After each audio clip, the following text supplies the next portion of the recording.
The widow Clara Langford stood in the doorway of her weathered farmhouse outside Pahrump, Nevada, watching the dust cloud approach her property with a rifle gripped tight in her hands, knowing that whatever was coming could mean salvation or ruin for her, and the 5 children depending on her to survive another brutal day in 1878. The rider emerged from the haze, tall in the saddle, his hat pulled low against the September sun. Clara's finger hovered near the trigger guard, ready but not threatening, the way her late husband Thomas had taught her 3 years ago before the fever took him. The stranger raised both hands slowly as he approached, showing he meant no harm. "Madam," he called out, his voice carrying across the dry Nevada landscape. "I'm Isaac Grayson. Your fence is down about a quarter-mile east. Saw some of your cattle wandering near the road. Figured you'd want to know before they got too far." Clara lowered the rifle slightly, studying him. He was perhaps 30 years old, with sun-weathered skin and honest eyes the color of creek water. A working cowboy from the look of him, not a drifter or worse. Still, she kept her distance. She had learned to be careful. "Appreciate you telling me," she said, her voice steady despite the exhaustion that pulled at her bones. She had been up since before dawn, tending to the animals, cooking breakfast for 5 hungry mouths, mending clothes, and trying to figure out how to fix the pump that had started making an ominous grinding sound yesterday. Isaac dismounted, keeping his movements slow and deliberate. "If you have some wire and posts, I could help you fix it. Would not take more than an hour or 2. "I did not ask for charity," Clara said, stiffening. "No, madam, you did not." Isaac pulled his gloves from his belt, his expression thoughtful. "But I reckon if our situations were reversed, you would offer the same. That is just how decent folks operate." Before Clara could respond, the front door burst open and her youngest, 4-year-old Lily, came running out in her patched dress. "Mama, Mama. Samuel says I cannot have any more Johnny cakes, but I am still hungry and he is eating too." Right behind her came Samuel, age 7, his face flushed with indignation. "That is because I am doing the wood chopping and she is just playing with her rag doll." Clara felt the familiar weight of mediating yet another dispute, of being both mother and father, of never having enough of anything to go around. She was about to speak when Isaac crouched down to Lily's level. "You know what, miss?" he said gently. "I've got some jerky in my saddlebag. Real good stuff. If your mama says it is all right, maybe you and your brother could each have a piece. That way nobody has to fight about Johnny cakes." Lily's eyes went wide with wonder. Clara felt something catch in her throat, a combination of gratitude and something more complicated she did not want to name. "That is kind of you, Mr. Grayson, but we cannot accept." "Sure you can," he said, standing up and meeting her eyes. "I've got plenty. Been working at the Double R Ranch for the past 6 months. Good pay, decent grub. I can spare some jerky for a couple of hungry children." Clara's oldest daughter, 15-year-old Margaret, appeared in the doorway with the baby, 2-year-old Joseph, balanced on her hip. Behind her, Clara could see 13-year-old Emma helping 11-year-old Peter with his arithmetic slate at the kitchen table. All 5 of her children, each one precious beyond measure, each one another responsibility weighing on her shoulders. "Mama, the baby needs changing," Margaret said, her voice carrying the weariness of a girl who had been forced to grow up too fast. "And Peter says he does not understand the sums." Clara closed her eyes briefly, feeling the familiar overwhelm threatening to swallow her. When she opened them, Isaac was watching her with something that looked like understanding rather than pity. "Tell you what, madam," he said quietly. "Let me fix that fence. You see to your young ones. We can call it neighborly and leave it at that." Something in his tone, in the straightforward way he spoke without judgment or condescension, made Clara nod. The wire is in the barn. Posts are stacked against the north wall. Much obliged. Isaac tipped his hat and led his horse toward the barn. As Clara turned to deal with the chaos of her household, she caught Margaret watching the cowboy with curious eyes. "Get inside," Clara said, more sharply than she intended. "The baby needs tending." The next 2 hours passed in the usual flurry of activity. Clara changed Joseph, helped Peter with his arithmetic, listened to Emma practice her reading, and started preparing what would pass for supper with their meager supplies. Through the window, she could see Isaac working on the fence, his movements efficient and sure. When he knocked on the door as the sun was beginning its descent toward the spring mountains, Clara invited him to the well to wash up. "Least I can do is offer you some water and a bite to eat," she said. "Water would be welcome," Isaac replied, "but I would not want to impose on your supper." "It is just beans and cornbread," Clara said honestly. "Nothing fancy, but you worked through the heat of the day for us. I insist." The children gathered around the rough-hewn table, their eyes bright with the curiosity of young ones seeing a new face. Isaac sat where Clara indicated, looking slightly uncomfortable with the attention. "Mr. Grayson fixed the fence so our cattle would not wander," Clara told them as she ladled out beans. "What do we say?" "Thank you, Mr. Grayson," they chorused, though Lily added, "and thank you for the jerky. It was very good." Isaac smiled, and Clara noticed how it softened his weathered features. "You are all very welcome." "Are you a real cowboy?" Peter asked, leaning forward eagerly. "Have you been on cattle drives? Have you seen Indians? Have you ever had to shoot outlaws?" "Peter, mind your manners," Clara chided, though she found herself curious about the answers too. "I am a real cowboy," Isaac said, taking the questions in stride. "Been on a few cattle drives, yes. Met some Paiute folks who live around these parts.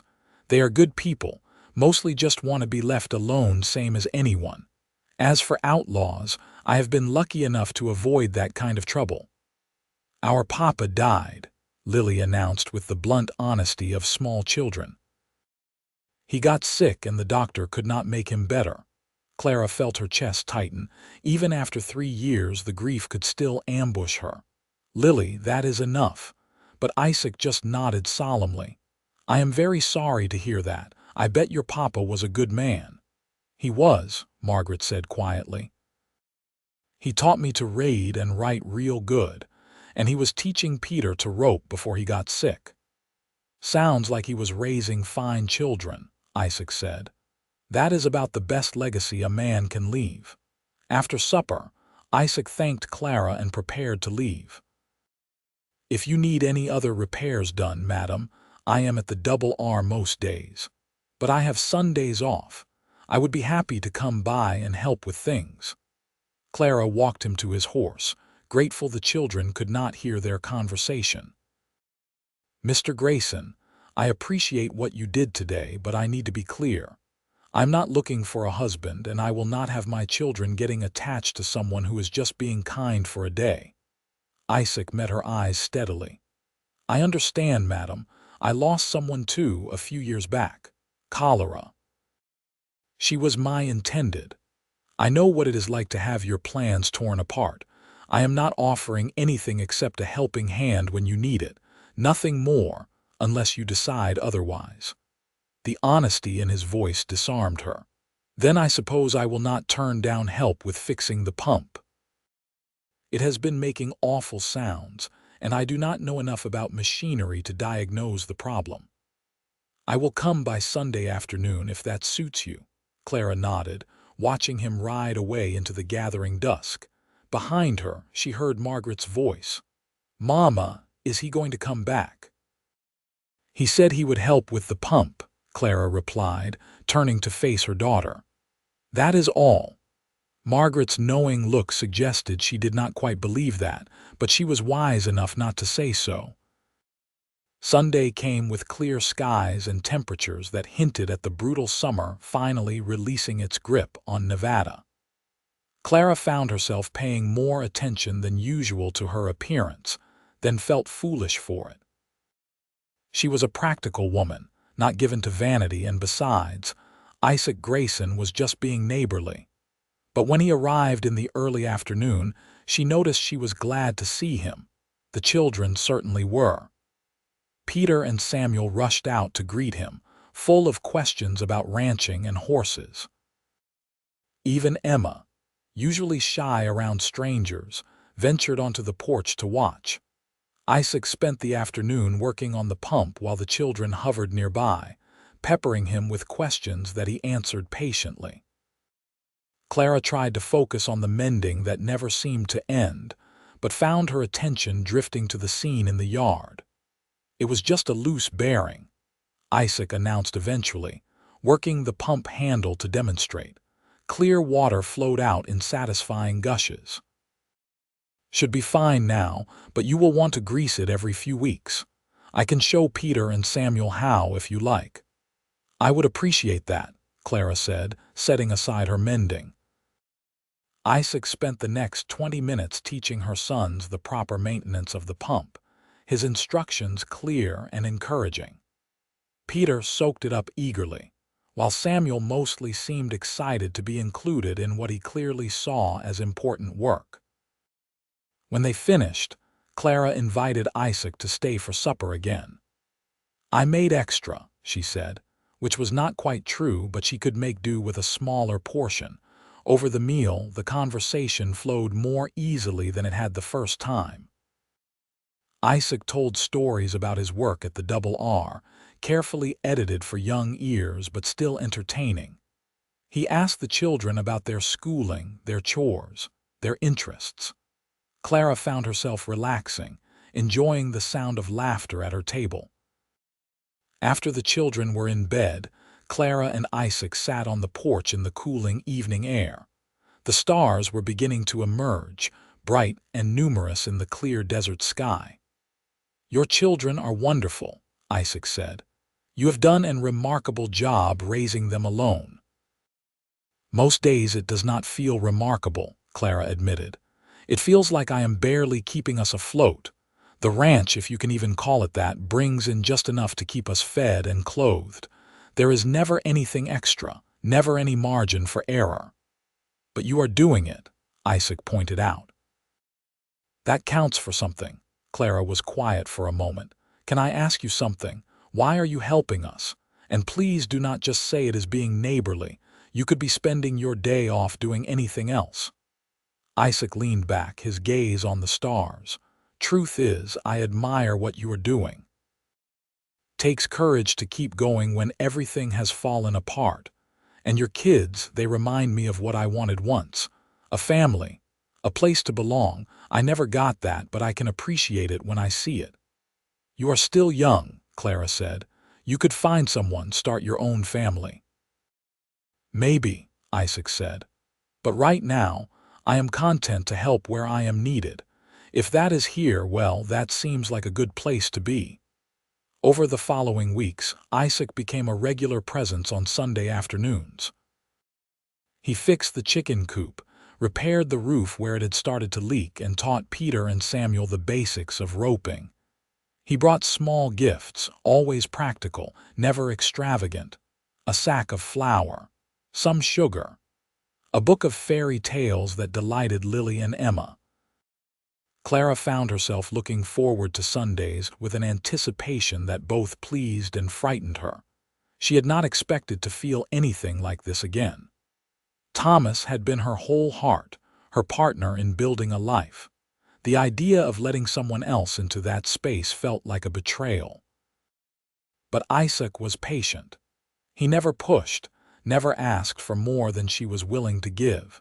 He simply showed up, helped where he was needed, and treated her children with genuine kindness. It was Margaret who finally forced the conversation. One evening after Isaac had left, she cornered her mother in the kitchen. "Mama, Mr. Grayson is in love with you." Clara felt her cheeks heat. "Margaret, that is not appropriate talk." "But it is true," Margaret insisted. "I see how he looks at you. And I see how you look at him when you think nobody is watching." Even if that were true, Clara said carefully, it is complicated. I loved your father very much. I know you did, Margaret said, her young face surprisingly mature. But Papa is gone, Mama, and we need help. I try my best, but I am just 15. I cannot be a second parent to everyone. And Mr. Grayson, he is good to us. He makes you smile. I have not seen you really smile in 3 years. Clara felt tears prick her eyes. You should not have to worry about these things. You should be thinking about your own future, not taking care of your siblings. But I do worry, Margaret said. I worry about you working yourself to death. I worry about what happens when the well runs dry again, or the roof finally gives way, or we have a bad winter and the animals die.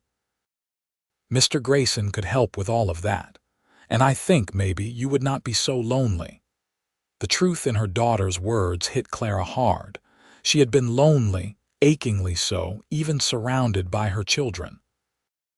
The loneliness of bearing all the responsibility, of having no one to share the burden with, of going to bed each night with the weight of 5 lives resting entirely on her shoulders. I will think about it, Clara said quietly. November brought cooler weather and the first real rain the region had seen in months. Clara watched the sky anxiously, hoping the roof repairs Isaac had made would hold. They did, and she felt a surge of gratitude that the man had been thorough in his work.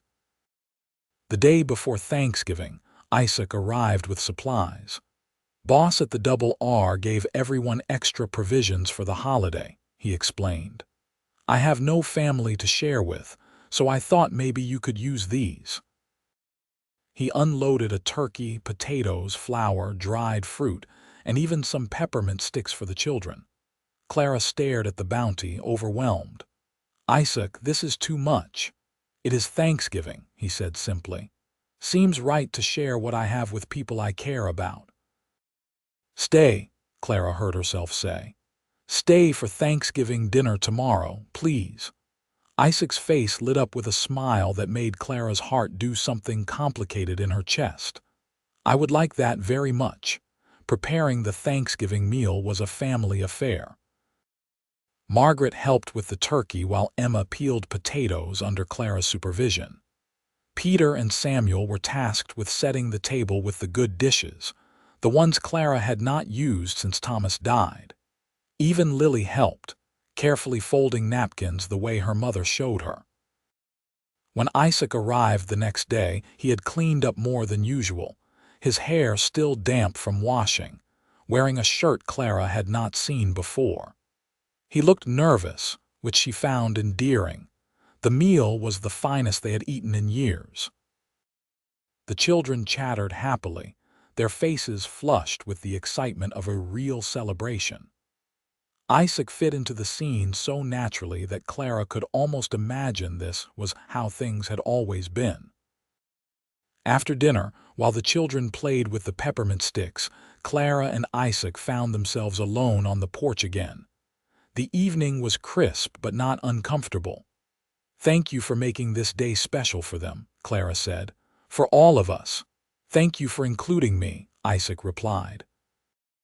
I have not had a family Thanksgiving in a very long time. It means more than you probably realize. Clara took a breath, gathering her courage. Isaac, I need to be honest with you.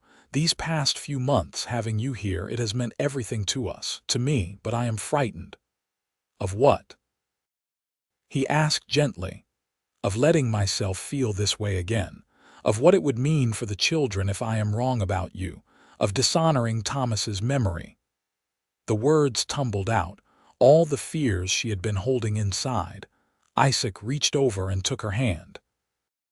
His palm was calloused from hard work, warm and solid. Clara, I cannot promise that nothing bad will ever happen. Life does not work that way, as we both know too well. But I can promise that my intentions are honest. I have come to care deeply for you and your children. I want to help you raise them if you will let me. Not because you cannot do it alone, but because you should not have to. What exactly are you asking? Clara whispered. I am asking if you would consider courting. Proper courting with the intention of marriage if things go well.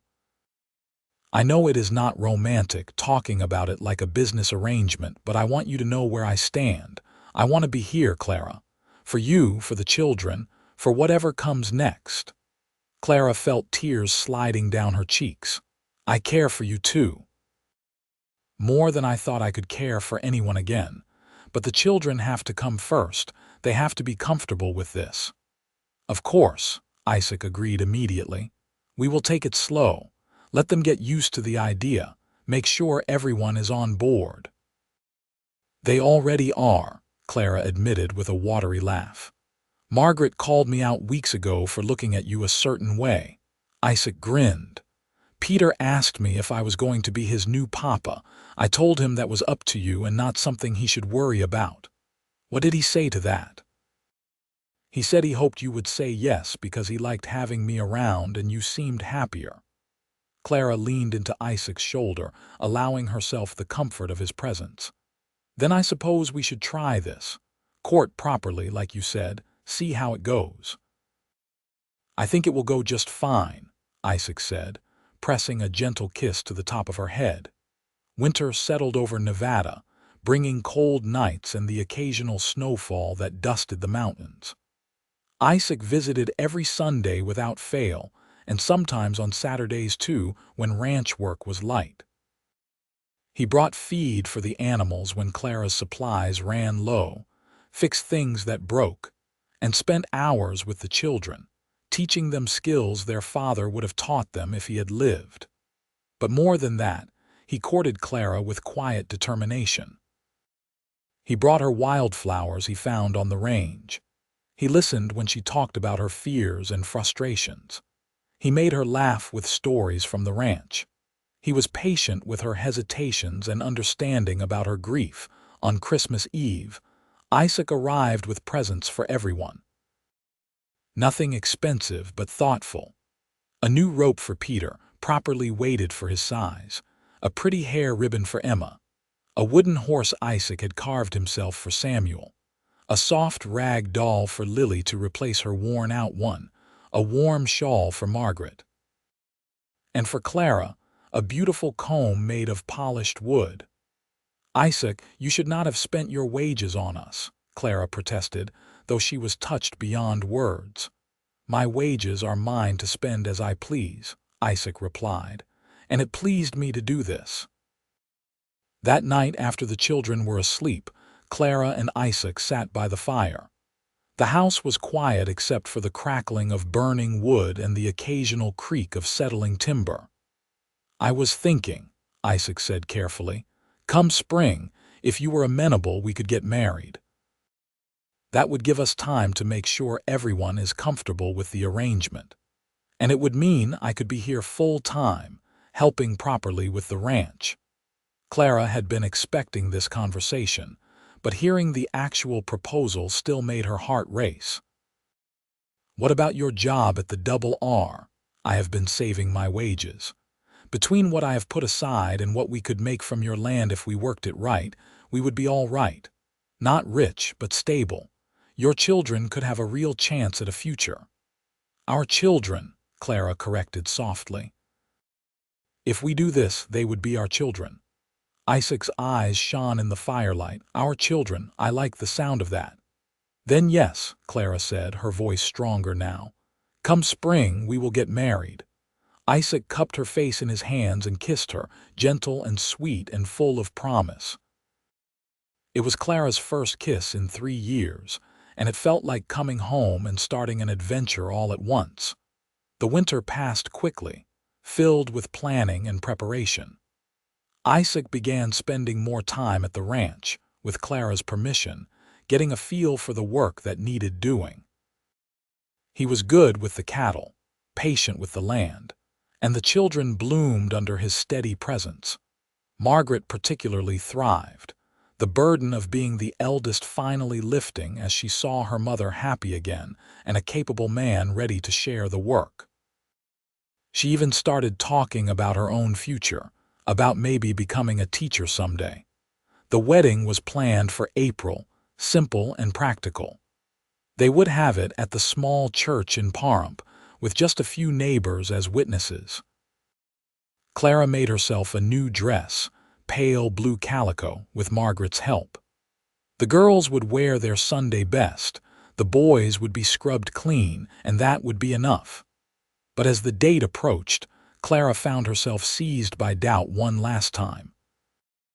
Late one night, unable to sleep, she sat at the kitchen table, staring at the ring Thomas had given her so many years ago. Isaac, who had been sleeping in the barn as was proper for an unmarried man, must have seen the lamplight. He knocked softly before entering, his shirt untucked, concern etched on his face. "Cannot sleep?" he asked. Clara shook her head. "I keep thinking about Thomas, wondering what he would think of all this, if he would approve of me replacing him." Isaac sat down across from her, his expression thoughtful. "Can I tell you what I think?" Clara nodded. "I think a man who loved you enough to give you 5 beautiful children and work himself to the bone to provide for you would want you to be happy. I think he would want his children to have a father figure, someone to teach them and guide them. I am not trying to replace him, Clara. He will always be their father, your first love. I am just trying to be what you need now in this time in this life. Do you ever think about her?" "Your intended?" Clara asked. "Sometimes," Isaac admitted. "Especially at first, but I have learned that loving someone new does not diminish what you had before. The heart is not a limited thing. It can hold all of our history and still have room for new chapters." Clara reached across the table and took his hand. "I am glad you wandered onto our property that day. Glad you saw our broken fence." "Best broken fence I ever encountered," Isaac said with a gentle smile. The wedding day dawned clear and beautiful, with wildflowers blooming across the Nevada landscape. Clara stood in front of the small mirror in her bedroom, adjusting her dress while Margaret pinned up her hair. "You look beautiful, Mama," Margaret said softly. "Papa would be happy for you." "I am happy for you." "Thank you, sweetheart," Clara whispered, squeezing her daughter's hand. At the church, Isaac waited at the altar in his best clothes, looking nervous and hopeful. Peter and Samuel sat in the front row, trying to sit still and mostly failing. Emma held Joseph on her lap while Lily clutched her new doll. The ceremony was simple but meaningful. When Isaac slipped the ring onto Clara's finger, his hand was steady, his eyes full of love and determination. When he kissed her as his wife, Clara felt the last of her resistance melt away. This was right. This was good. The small gathering of neighbors congratulated them warmly. Everyone in the area knew Clara's story, admired her strength, and were genuinely happy to see her finding happiness again. Back at the ranch, which was now truly theirs together, they celebrated with a simple meal. Isaac had arranged for a surprise, though, a small cake from the bakery in town, which made the children squeal with delight. That night, after the children were finally settled, Isaac and Clara stood together on the porch, looking out at their land. The moon was bright, casting silver light over everything. "I promise to be a good husband to you," Isaac said quietly, "and a good father to them. Our children, like you said." "I know you will," Clara replied, leaning into his embrace. "You already have been." The seasons turned and life on the ranch settled into a new rhythm. Isaac proved to be as capable as Clara had hoped, taking on the heavy work that had been slowly breaking her body. The cattle herd grew under his management. He taught Peter and Samuel properly, preparing them to be ranchers themselves one day. He was patient with Emma's shyness and delighted in Lily's chatter and Joseph's toddling explorations.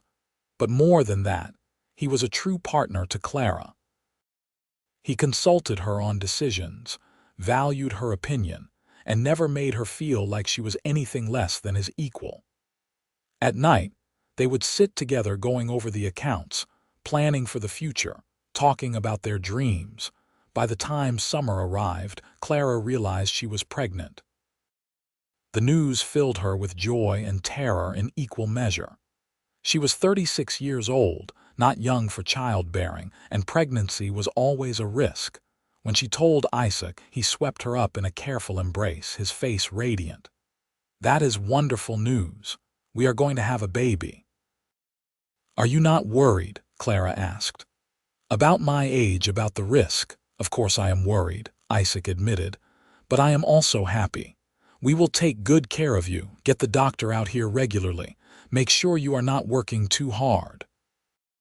The children were equally thrilled, especially the younger ones who thought having a baby in the house would be exciting.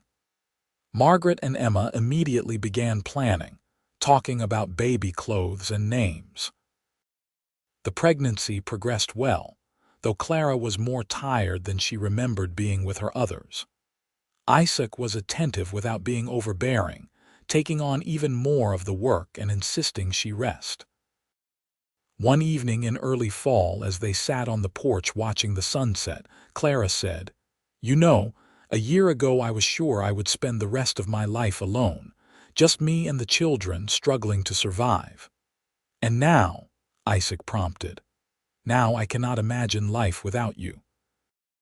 You have given me so much, Isaac, not just help with the ranch, but companionship, love, hope for the future." Isaac pulled her close. "You have given me just as much. A family, a home, a purpose beyond just drifting from job to job. I love you, Clara, more than I ever thought I could love anyone." "I love you too," Clara said, the words coming easily now, natural as breathing. In February, during a cold snap that had everyone huddled near the fire, Clara went into labor. The doctor had been called in advance and was staying in town, so Isaac rode hard to fetch him while Margaret took charge of the household. The labor was long and difficult. Clara was not as young as she had been, and her body struggled with the work. But Isaac stayed by her side the entire time, holding her hand, encouraging her, refusing to leave even when the doctor suggested he might want to wait outside. Just before dawn, their son was born. He came into the world with a healthy cry, his little face red and furious. The doctor pronounced him strong and well-formed. Clara held him close, tears streaming down her face while Isaac looked at his son with wonder.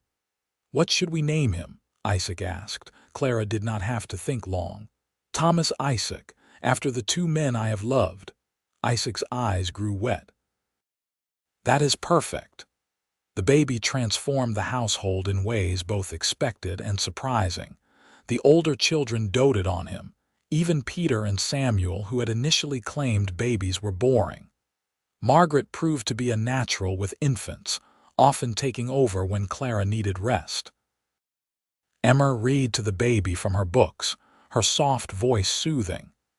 Lily was convinced the baby loved her best because he always smiled when she made faces at him. Even little Joseph, now 3, was gentle and curious about his new brother. But it was watching Isaac with Thomas that made Clara's heart feel full to bursting. He was tender and patient, changing diapers without complaint, walking the floor at night when the baby was fussy, singing soft lullabies in his rough cowboy voice. "You are a natural father," Clara told him one night as he rocked the baby back to sleep. "I had good practice with the others," Isaac replied. "Though I will admit, having one from the very start is different, special." As young Thomas grew, the ranch continued to thrive. With Isaac's hard work and Clara's careful management, they were able to expand their herd and even hire occasional help during busy seasons. The older children flourished too. Peter, now nearly 13, was already talking about running his own spread someday. Margaret, at 17, had caught the eye of a young man from town, the schoolteacher's son, and Isaac and Clara were carefully navigating the new territory of a daughter courting. When did she get old enough for this? Isaac wondered aloud one evening, watching Margaret walk with the young man near the well, properly chaperoned by Emma. The same way all children do, Clara said with a bittersweet smile. "By us blinking and missing it." "He better treat her right," Isaac said, his protective instincts showing.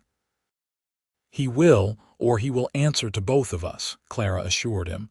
"But I think he is a good boy, respectful, hardworking, much like another cowboy I once knew who fixed my fence." Isaac laughed. "I hope I am setting a better example than just fence fixing." "You are setting an example of what a good man looks like," Clara said seriously. "All the children see that. They see how you treat me with respect and love, how you work hard but always make time for family, how you keep your word and do the right thing even when it is difficult. That is worth more than gold." In the spring of 1881, Margaret married her schoolteacher's son in the same little church where Clara and Isaac had wed. It was a bittersweet day, watching their eldest step into her own life, but Clara was grateful that Margaret was not leaving the area. She and her husband would be staying in Pahrump, where he would continue teaching. The wedding was larger than Clara and Isaac's had been, with more guests and more celebration. Peter stood proud in his role of giving his sister away, a duty he took very seriously. Emma and Lily were lovely in their new dresses, helping with the younger children, and Thomas, now 2 years old, was the star of the reception, charming everyone with his bright smile. As Clara watched Margaret dance with her new husband, Isaac came up behind her and wrapped his arms around her waist. "She is going to be all right," he murmured. "I know," Clara said. "It is just strange not having her here every day. She has been my right hand for so long." "Emma is stepping up nicely," Isaac observed. "And Margaret is only in town. You will see her often." That summer brought new challenges in the form of a drought. Water became precious, and ranchers all over the region struggled to keep their herds alive. Isaac worked long hours, carefully managing their resources, making difficult decisions about which cattle to sell before they lost too much weight. Clara supported him however she could, taking on more of the work with the children and the house so he could focus on saving their livelihood. They fell into bed exhausted each night, but always found a moment to connect, to reassure each other that they would weather this storm together. "We have been through worse," Clara reminded him one particularly difficult evening when they had lost 2 calves to the heat. "Have we?" Isaac asked tiredly. "I have," Clara said firmly. "I was alone with 5 children and no idea how to run a ranch. Now I have you, we have each other. That makes all the difference." Isaac pulled her close. "You are right, we will get through this," and they did. The drought finally broke in August with a series of thunderstorms that turned the parched land green again. They had lost some cattle, but not as many as other ranchers. Their careful management and hard work had paid off. That fall, Emma announced she wanted to train as a nurse. She had been helping the town doctor whenever he came out to the ranch and had discovered a passion for healing. Clara and Isaac discussed it seriously, proud of their daughter but aware of the challenges. "It will cost money to train her," Isaac said, "money we have been saving for emergencies." "Education is not an emergency, but it is an investment," Clara argued. "Emma is bright and capable. If this is her calling, we should support it." In the end, they arranged for Emma to apprentice with the doctor in Pahrump while still living at home. It was a compromise that worked well. Emma threw herself into her studies with dedication that reminded Clara of Thomas, her late husband, who had valued learning above almost everything. The years continued to roll by, bringing the normal mix of challenges and joys that made up a life. Peter grew into a fine young man, as capable on horseback as Isaac, with plans to buy his own land when he came of age. Samuel developed an unexpected talent for working with wood, making furniture and tools that were both beautiful and functional. Lily, bright and spirited, kept everyone entertained with her stories and schemes. Joseph grew from a quiet toddler into a thoughtful child who loved animals and spent hours watching the cattle and horses, learning their ways. And young Thomas, their miracle baby as Clara thought of him, was the perfect blend of his parents. He had Isaac's steady temperament and Clara's determination, along with a laugh that could brighten the darkest day. By 1885, Clara and Isaac had been married for 7 years. Their ranch was well established and profitable. Their children were thriving. Margaret had 2 children of her own now, making Clara a grandmother, which felt strange and wonderful. Emma was working as the doctor's assistant full-time. Peter, at 19, had saved enough to make a down payment on land adjoining their ranch. On their anniversary, Isaac surprised Clara with a picnic, just the 2 of them, up in the foothills where wildflowers bloomed and you could see for miles. They left Thomas in Emma's capable care and rode out in the early morning. "When did we last do something like this? Just us?" Clara asked as they spread out a blanket. "Too long," Isaac admitted. "I wanted to remind you that you are not just my partner in ranching and child rearing. You are the love of my life." Clara felt herself blush like a girl. Even after all these years, Isaac could still make her feel cherished. "I never forget that. You show me every day." They spent the afternoon talking, laughing, remembering their journey together. How frightened Clara had been that first day when Isaac rode up to her house. How patient he had been in courting her. The challenges they had faced and overcome together. "You ever regret it?"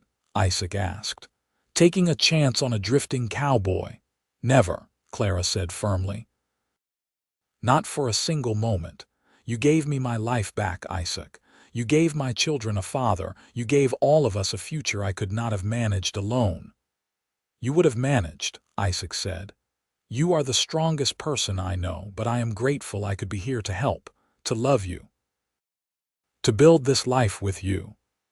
As the sun began to set, painting the sky in shades of orange and pink, Clara leaned against Isaac's shoulder, feeling a contentment so complete it was almost painful in its intensity. "What are you thinking?" Isaac asked. "That this is what happiness feels like," Clara said softly. "Not the absence of problems or challenges, but having someone to face them with, having a family that is safe and thriving, having love that grows deeper every year instead of fading." Isaac kissed the top of her head. "I promise to keep making you happy for as long as I live. And I promise the same to you."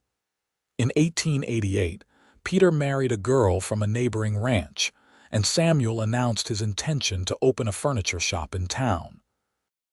Lily, at 14, was already turning heads, which kept both Clara and Isaac awake at night worrying about the inevitable suitors. Joseph, at 10, had declared his intention to be a veterinarian if he could get the training.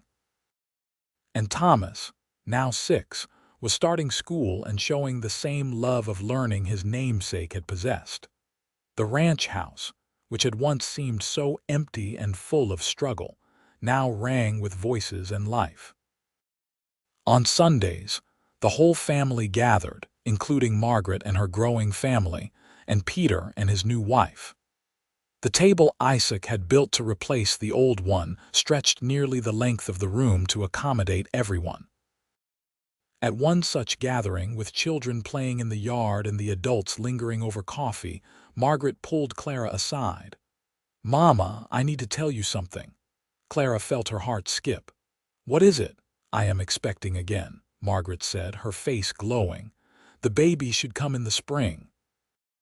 Clara hugged her daughter tightly. "That is wonderful news, sweetheart." "I was thinking," Margaret said, "if it is a girl, we would like to name her Clara after you." Tears sprang to Clara's eyes. "I would be honored." That evening, after everyone had left and the younger children were in bed, Clara and Isaac sat on the porch as they had done countless times over the years. The night was cool, with stars brilliant overhead. "Margaret is expecting again," Clara told him. "That is wonderful," Isaac said, taking her hand. "Another grandchild to spoil. She wants to name the baby Clara if it is a girl." Isaac squeezed her hand. "You have built a beautiful legacy, all these children growing up strong and good, starting families of their own. That is something to be proud of." "We built it," Clara corrected. "Together. I could never have done any of this without you." "And I would have had no purpose, no family, no home without you," Isaac replied. "We saved each other, Clara." As they sat in comfortable silence, Clara reflected on the journey that had brought them to this moment. From that first day when a cowboy had ridden up to tell her about a broken fence, to this evening surrounded by the fruits of their love and labor. The path had not always been easy. There had been droughts and sickness, financial worries, and all the normal struggles of raising children. But through it all, they had been partners in the truest sense. Isaac had never tried to diminish her or take over, but had truly joined his life to hers, helping her raise her children while they built something new together. "What are you thinking about?" Isaac asked, familiar enough with her silences to know when she was deep in thought. "About the day we met," Clara said. "About how I almost sent you away, how frightened I was of letting anyone into our lives. What changed your mind?" "I think it was the way you treated the children," Clara said thoughtfully. "Not with pity, but with genuine kindness. And the way you offered help without making me feel weak for needing it. You respected me, even when I was at my lowest." "You were never at your lowest," Isaac said firmly. "You were surviving impossible circumstances with grace and determination. How could I not respect that?" Clara turned to look at him, this man who had become her whole heart. Gray was starting to show in his hair now, and lines creased his face from years of sun and wind. But his eyes still held the same honest kindness that had drawn her to him in the first place. "I love you, Isaac Grayson," she said. "More than I ever thought I could love someone again." "And I love you, Clara Grayson," he replied. "You and all our children. You have given my life meaning and purpose beyond anything I imagined possible." They sat together as the night deepened, comfortable in the silence, secure in their love. Behind them, the house held their sleeping children. Around them, the ranch they had built together stretched into the darkness. Above them, the stars wheeled in their eternal dance. By 1890, the Grayson Ranch was known throughout the region as one of the most well-run operations around. Clara's careful management combined with Isaac's ranching expertise had created something remarkable. They employed several hands now, though Isaac still did the hard work alongside them, never asking anyone to do something he would not do himself. Emma had become a respected nurse, sought after throughout the area. Peter's ranch was thriving, and he and his wife had welcomed their first child. Samuel's furniture business was doing well enough that he was considering expanding. Lily had become a lovely young woman, teaching at the school where Margaret's husband worked. Joseph was 14 now, still determined to work with animals and already showing a natural talent for it. And Thomas, at 8, was bright and curious, always asking questions and wanting to know how things worked. Margaret's daughter Clara had indeed been born, a beautiful child who brought joy to everyone. The name continued, linking the generations, honoring the strength that had carried them all through the difficult years. One summer evening, the whole extended family gathered for a celebration. It was Clara and Isaac's 10th wedding anniversary, though it felt like both more and less time had passed. The older children had organized a surprise party, with food and music and laughter filling the ranch. As Clara looked around at all the faces, she felt overwhelmed with gratitude. These were her children, her grandchildren, her family. All of it possible because a cowboy had stopped to tell her about a broken fence a decade ago. Isaac found her standing at the edge of the celebration, tears in her eyes. "Are you all right?" he asked with concern. "More than all right," Clara said, wiping her eyes. "I am just so grateful for all of this. For you." "Dance with me," Isaac said, holding out his hand. Clara let him lead her into the impromptu dance area where several couples were already swaying to the music. As they moved together, she rested her head against his chest, listening to the steady beat of his heart. "You remember what you said to me that first day?" Clara asked. "I said a lot of things," Isaac replied with a smile in his voice. "You said that decent folks help each other, that it is just how things work." "I remember. You helped me when I needed it most," Clara said, "but it became so much more than help. It became love. It became a life." Isaac pulled her closer. "Best decision I ever made stopping to tell you about that fence." "Best decision I ever made, letting you fix it," Clara replied. As they danced under the stars, surrounded by their family, Clara felt a peace so profound it seemed to radiate from her very bones. This was what she had been fighting for during those dark years alone. This was what Thomas would have wanted for her and the children. This was happiness, hard-won and precious. The years continued their march forward. By 1895, Clara was 47 and Isaac was 41. They were not old, but they were not young either. The hard work of ranching had left its mark on both of them, aches and pains that came with age and labor, but they had also never been happier. Their children were all launched into their own lives, successful and content. The ranch was secure, providing not just for them but for the hands they employed. They had become pillars of the community, people others turned to for advice and support. One evening in late autumn, with the air crisp and the leaves turning gold, Isaac came to find Clara in the kitchen. She was making bread, her hands white with flour, humming softly to herself. "Come outside," he said. "I want to show you something." Clara wiped her hands and followed him onto the porch. The sun was setting, painting the sky in brilliant colors. But Isaac led her down the steps and toward the small hill behind the house. At the top, he stopped and gestured to the view. Their land stretched out in all directions, dotted with cattle, the fences straight and strong, the buildings well maintained. In the distance, they could see the lights of Pahrump beginning to glow as evening fell. "What do you see?" Isaac asked. Clara looked at the land, thinking about the question. "I see home. I see everything we built together. I see the future for our children and grandchildren." "I see the same," Isaac said. "And I want you to know how proud I am of what we have accomplished. Not just the ranch, but the family, the life, all of it." Clara leaned into him. "We make a good team." "The best," Isaac agreed. "And I want many more years of it. Growing old together, watching our grandchildren grow, maybe even seeing great-grandchildren someday." "That sounds perfect," Clara said softly. As they stood there, watching the sun disappear behind the mountains, Clara thought about the journey that had brought her to this moment. From the terrified widow trying desperately to keep her children alive, to this woman secure in love and partnership, surrounded by family and success.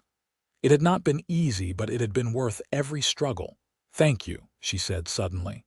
"For what?" "For seeing me that day.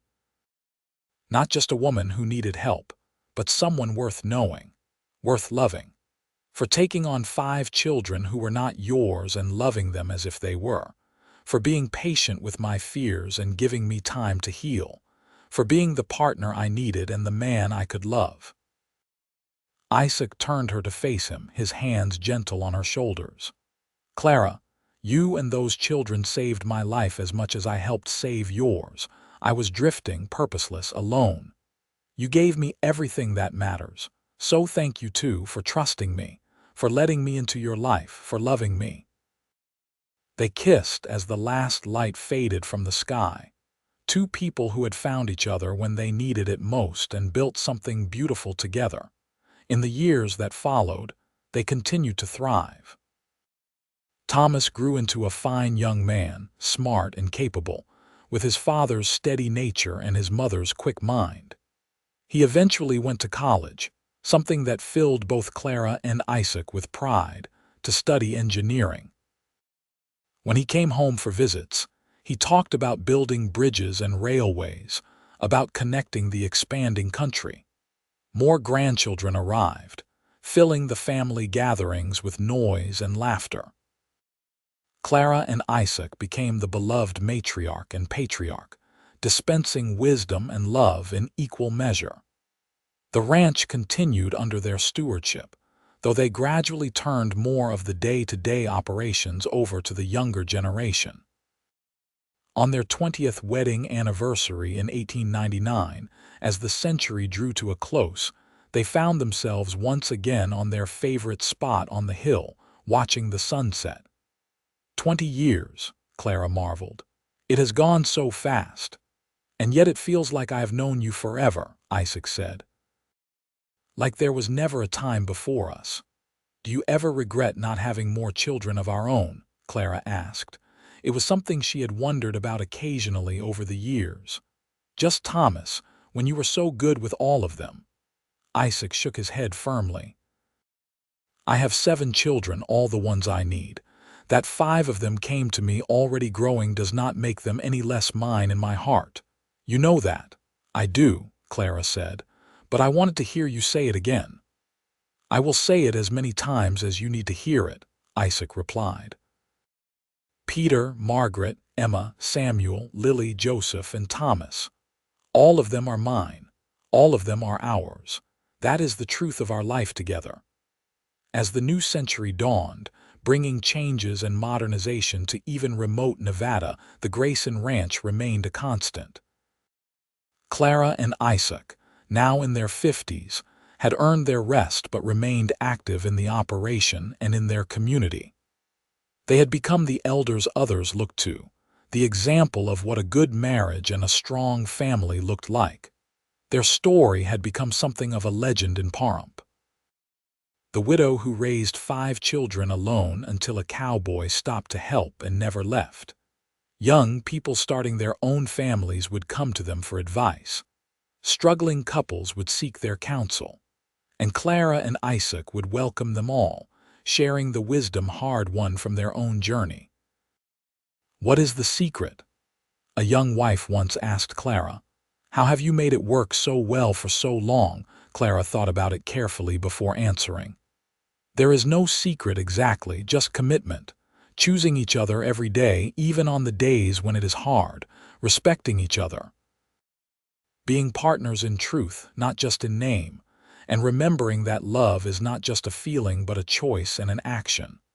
The young woman nodded, taking it in. And you never fight, Clara laughed. Of course we fight. We are 2 strong-willed people with opinions. But we fight fair and we always remember that we are on the same team. The problem is the enemy, not each other. When the young woman left, Isaac came to sit beside Clara on the porch, giving out wisdom again. Just sharing what we learned, Clara said. Remember our first real fight. About whether to sell the cattle early or wait for better prices. You were right, as usual, Isaac said with a grin. We waited and made twice what we would have. But you were right about expanding the herd the next year, Clara reminded him. We balance each other out, that is the key. As they sat in the comfortable silence of long partnership, Clara reflected on how far they had come. From that first meeting when she had held a rifle on him, to this moment of complete trust and love. They had built a life together that had weathered every storm, grown stronger with each passing year. In 1905, as Clara approached 60 and Isaac 55, they made the decision to officially turn the ranch over to Peter and Thomas, who would run it as partners. It was time, they agreed, to step back and enjoy the fruits of their decades of labor. The day they signed the papers was bittersweet. The ranch had been their life's work, the foundation of everything they had built. But it was also deeply satisfying to see their sons taking over, ready and capable, prepared to carry it forward into the new century. That evening they sat on their porch as they had done countless times before, but this time felt different. This was the beginning of a new phase, one where they could focus on each other, on their grandchildren, on simply being together without the weight of so much responsibility. "Strange not to be in charge anymore," Isaac said. "Strange but good," Clara replied. "I am tired, Isaac." "Not unhappy, but tired. Ready to rest." "Then we will rest," Isaac said simply. "We have earned it." They spent their retirement years traveling a bit, visiting children and grandchildren who had spread across Nevada and beyond. They attended graduations and weddings, welcomed new great-grandchildren, and deepened their already strong bond. On quiet evenings, they would sit together and remember the hard times and the good times, the children growing up, the challenges overcome, the love that had sustained them through everything. "If you could go back," Isaac asked one evening, "back to that day when I rode up about the fence, would you change anything?" Clara considered the question seriously. "No," she said finally, "not a single thing. It was all necessary to bring us here to this moment. The struggles made us appreciate the good times more. The fear made the love sweeter. I would not trade any of it. Not even the hard parts, when Joseph was so sick that winter or when the drought nearly broke us." "Not even those," Clara said firmly, "because we faced them together and they made us stronger. That is the gift you gave me, Isaac. Not just help with the ranch or raising the children, but partnership. True partnership where we were equal and both necessary." Isaac took her hand, his grip still strong despite the years. "You gave me the same gift, a place to belong, a purpose, a family, love. I was just a drifting cowboy before I met you. You made me into the man I was always meant to be." As the years advanced into their 70s, age finally began to slow them down. Clara's joints ached on cold mornings, and Isaac moved more carefully than he used to. But their minds remained sharp, and their love for each other only deepened with time. By 1915, they had been married for 35 years. They had 7 children, 23 grandchildren, and 12 great-grandchildren. The Grayson name was respected throughout Nevada, synonymous with hard work, integrity, and family values. On a spring day in 1916, Clara woke feeling unwell. She tried to dismiss it, but Isaac insisted on sending for Emma, now a highly skilled nurse with decades of experience. Emma came immediately, examined her mother, and sent for the doctor. The diagnosis was serious. Clara's heart was failing. She had months at best, the doctor said quietly to Isaac and the gathered children. They should make the most of the time remaining. Isaac refused to accept it at first, raging against the unfairness of it, demanding other opinions. But Clara calmed him with gentle words and steady resolve. "Isaac, my love, we have had a wonderful life, more than I ever dreamed possible, but all things must end. This is not tragic. This is simply life completing its cycle." "I am not ready to lose you," Isaac said, his voice breaking. "And I am not ready to leave you," Clara admitted.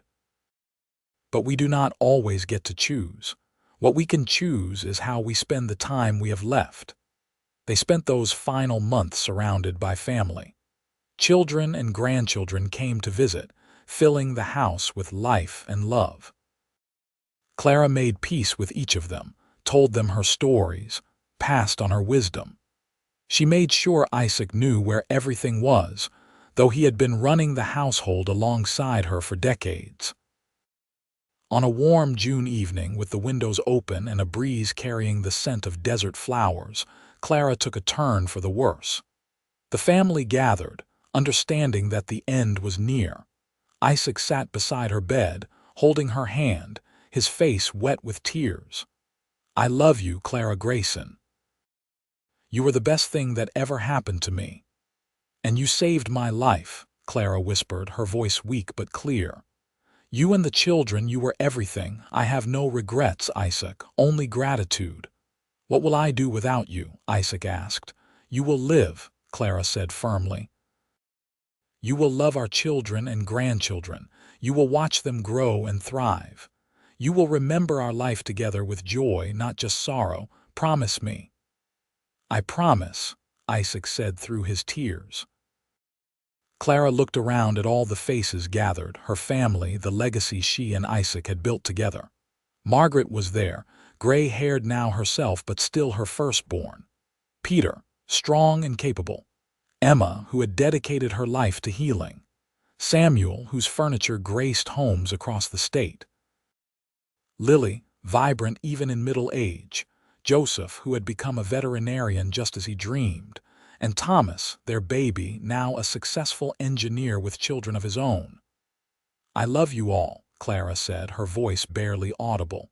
Take care of each other. Take care of your father.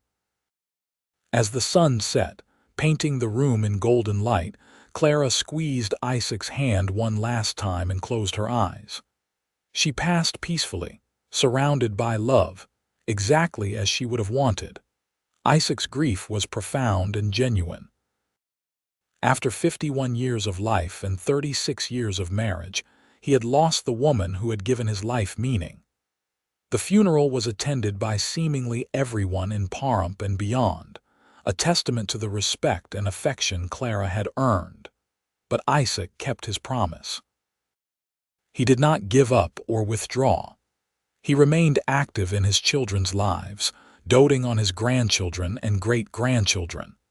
He told stories about Clara, keeping her memory vivid and alive. He visited her grave regularly, talking to her about the family, about his days, about how much he missed her. 2 years later, in 1918, Isaac's health began to fail. His children gathered around him, offering comfort and support as he had once comforted and supported them through countless challenges. On a cool autumn evening, with leaves falling outside and his family gathered close, Isaac spoke his final words. Thank you all for being such wonderful children. Your mother and I were so proud of you. I will be with her soon, and we will watch over you together. He passed quietly in his sleep that night, a peaceful end to a life well lived. The town of Pahrump erected a small memorial to Clara and Isaac Grayson, recognizing their contributions to the community and their enduring love story. Their ranch continued under the management of their descendants, thriving well into the 20th century. Their story became part of the fabric of Nevada history. The widow who had refused to give up, who had fought to provide for her children against impossible odds. The cowboy who had stopped to help and stayed forever, loving a ready-made family as if they had always been his. Together they had built something remarkable, not just a successful ranch, but a legacy of love, partnership, and family values that would echo through generations. Their descendants would gather every year on the anniversary of their meeting, that day when Isaac had ridden up to tell Clara about a broken fence, and they would tell the story again. How it had started with a simple act of neighborly kindness. How it had grown into a love that sustained them through decades of joy and struggle. How they had shown that family is not just about blood but about choice, commitment, and love. The 7 children, their 23 grandchildren, and eventually their 57 great-grandchildren and beyond would all carry forward the lessons Clara and Isaac had taught, about resilience in the face of hardship, about the importance of partnership and respect in marriage, about choosing love every day, even when it is hard, about building something that lasts not just for your own lifetime but for generations to come. The old ranch house still stood decades later, preserved by the family as a reminder of where it all began. Visitors could see the porch where Clara and Isaac had spent countless evenings talking and planning, the kitchen table where they had gathered their family, the bedroom where they had shared their lives. And outside, the spot where the fence had once been broken, that small failure that had led to such an extraordinary story. In the end, Clara and Isaac Grayson's story was not about grand gestures or dramatic events.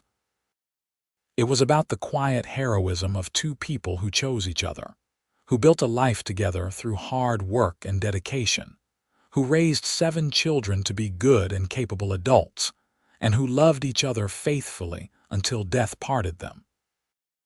It was a simple story, and yet it contained all the elements of the best kind of love story, the kind that endures not because it was easy, but because it was real, chosen, and nurtured every single day. Their love had transformed not just their own lives, but had created ripples that spread outward, touching their children, their grandchildren, their community, and beyond, proving that sometimes the most powerful force in the world is simply two people who refuse to give up on each other and on the family they build together.